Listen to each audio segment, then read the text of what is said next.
স্বাস্থ্য খাতে এবার বরাদ্দ বাড়ানোর সুপারিশ করেছিল এই সংক্রান্ত সংস্কার কমিশন, কিন্তু প্রস্তাবিত বাজেটে তার প্রতিফলন দেখা যায়নি।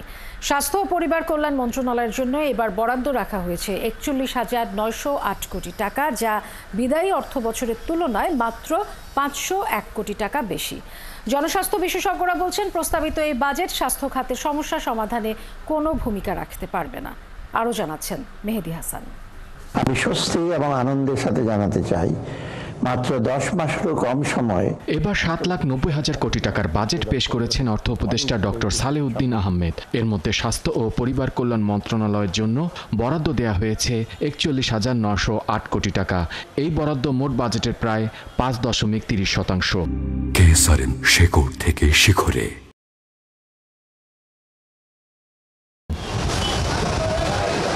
এই বরাদ্দ বিদায়ী অর্থ বছরের তুলনায় মাত্র ৫০১ কোটি টাকা বেশি। তবে স্বাস্থ্য বাজেটের বাইরে স্থানীয় সরকারের মাধ্যমে প্রাথমিক স্বাস্থ্যসেবাকে গুরুত্ব দেওয়া হয়েছে।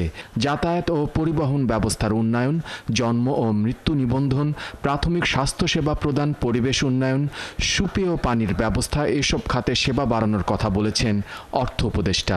জাতীয় উন্নয়নে স্বাস্থ্য খাতের গুরুত্ব বিবেচনায় 2025-26 অর্থ বছরে স্বাস্থ্য ও পরিবার কল্যাণ মন্ত্রণালয়ের জন্য ৪১,৯০৮ কোটি টাকা বরাদ্দের প্রস্তাব করছি। স্বাস্থ্য খাতের বাজেটে দরিদ্র জনগোষ্ঠীর জন্য বিনামূল্যে চিকিৎসা সেবা ও সম্প্রসারিত টিকাদান কর্মসূচিতে বিশেষ নজর দেওয়া হয়েছে।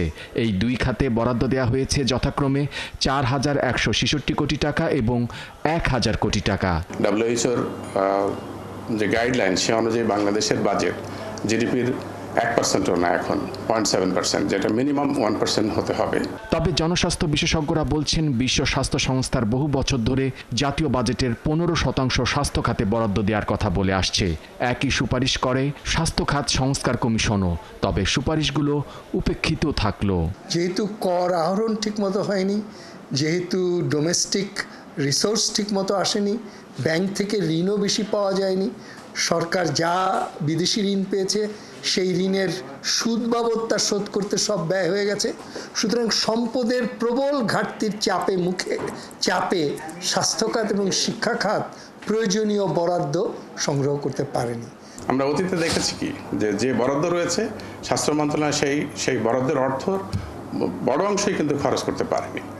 তাতে করে যেটা হয়েছে, যে কাজগুলো করতে পারা উচিত ছিল সেই কাজগুলো তাদের করা সম্ভব হয়ে ওঠেনি। স্বাস্থ্য খাত কমিশন বলছে, সহজলভ্য, জনমুখী ও সার্বজনীন স্বাস্থ্য ব্যবস্থা গড়ে তুলতে হলে এই খাতে বিনিয়োগ বাড়াতে হবে।